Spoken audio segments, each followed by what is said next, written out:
Tonight's a catalyst. I just received another message. And it's worse than the others. Worse than the recycled texts, the ghost tags in my photos, the weird fragments of conversations. It's original this time. And it's cold. Let me go back. My girlfriend Emily died on August 7th, 2012. A 3-car crash. Someone ran a red light on her way home from work.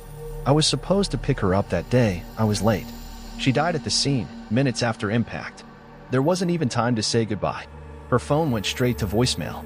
When the officer handed me her belongings in a Ziploc bag, I saw the phone, cracked, smeared with blood. It never rang again.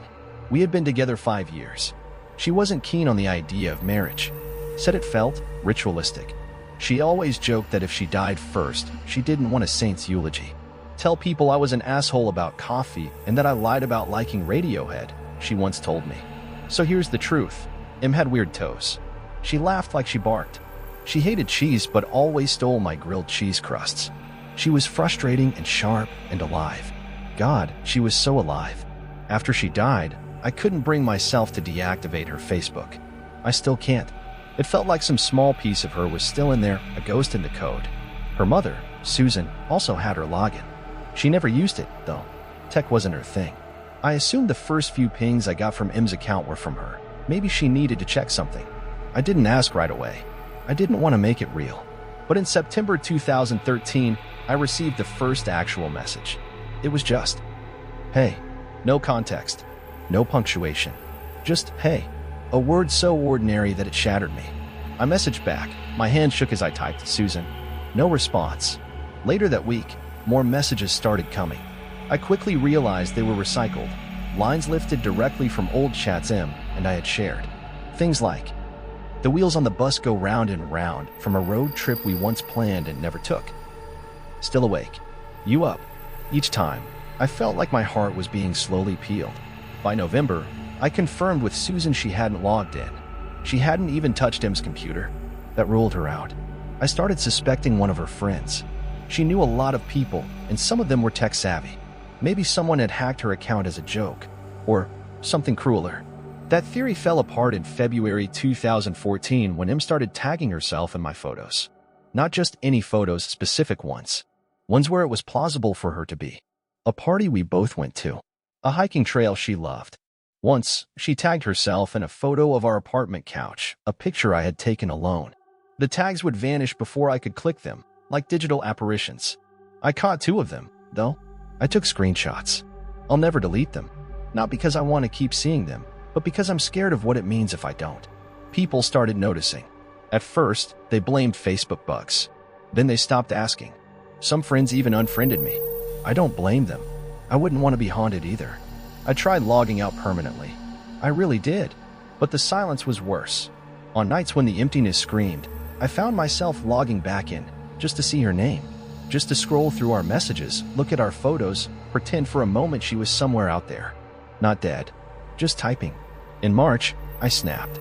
I messaged what I thought was her hacker directly. "You're sick. I don't know who you are, but this needs to stop." 10 days later, I got a reply. "I miss you. Please stop being mad." That was my own message, one I had sent to her during an argument a year before her death. I went numb. Then came more fragments. More copied text, some hers, some mine. I was baiting them by now. I wanted to keep them replying. If I could just get them to mess up, to reveal themselves, I could put a stop to this. I contacted Facebook support, changed passwords, reported the account, but nothing helped. Then, on April 16th, everything changed.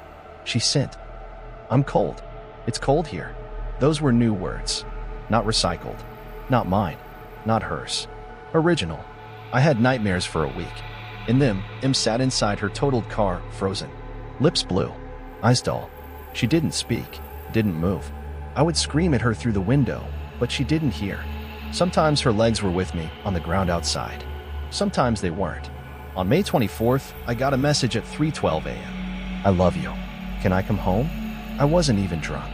I used to pretend I was tipsy so she'd be okay hearing "I love you." She hated emotional vulnerability. It made her itchy. But she tolerated it when I acted silly. We had a system. The message was copied from one of those fake drunken nights. Except this time, the context made it cruel. Because she couldn't come home.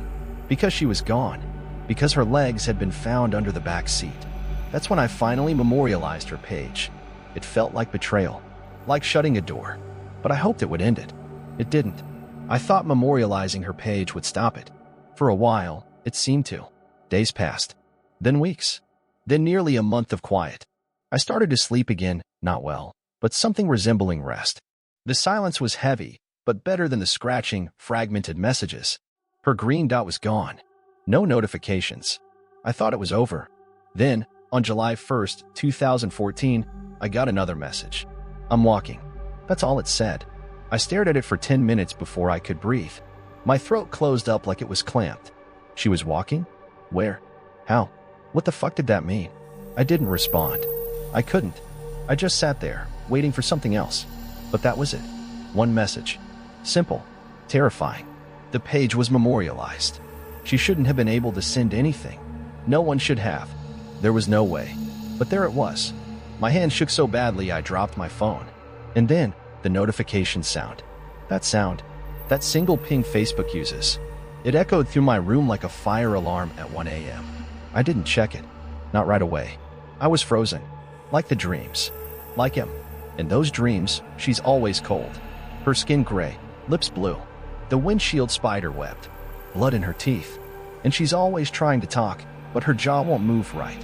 As if something broke inside her that even death couldn't reset. In one dream, I climbed into the wreckage to be beside her. I took her hand, and it felt real. She whispered, "You left the door open." And then I woke up screaming. I started looking back through all the old messages, comparing timestamps, pulling up phone records and Facebook logs. Something was off. Subtle, but off. Several messages had been sent at times when I was already typing to her. Like they'd been anticipating me, or echoing me, a beat behind. Some weren't even part of full sentences. Just pieces. Don't forget the keys. LOL, no, you hang up first. See you soon. The thing is, they weren't random. They were pieces from very specific conversations. Ones I barely remembered, but when I checked, they were exact quotes from our chat logs. Word for word. Whoever, whatever, was sending these messages, they had access not just to the account, but to the memories too.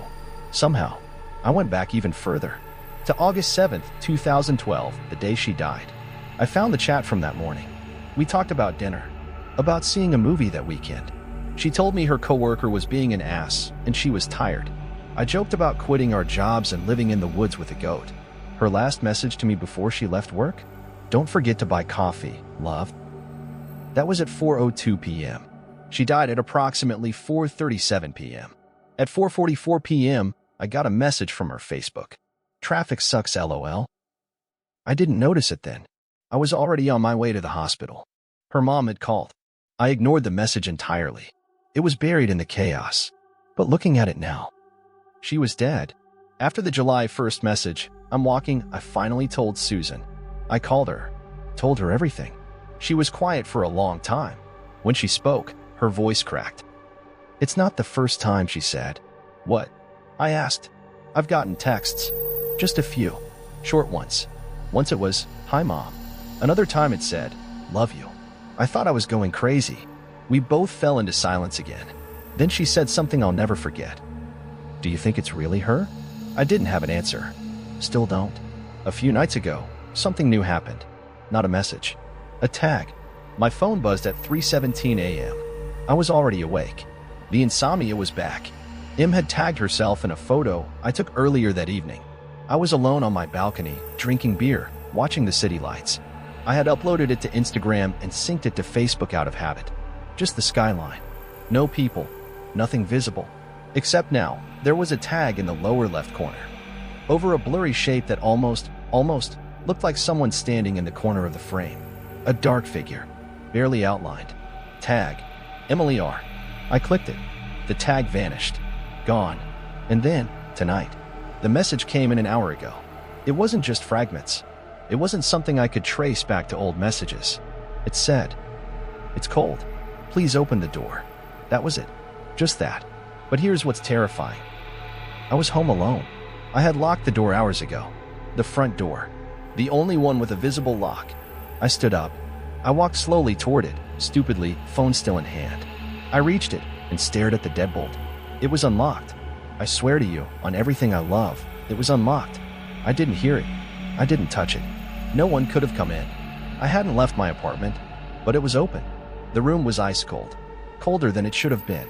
I closed it, locked it. Then I turned off my phone. Now I'm writing this.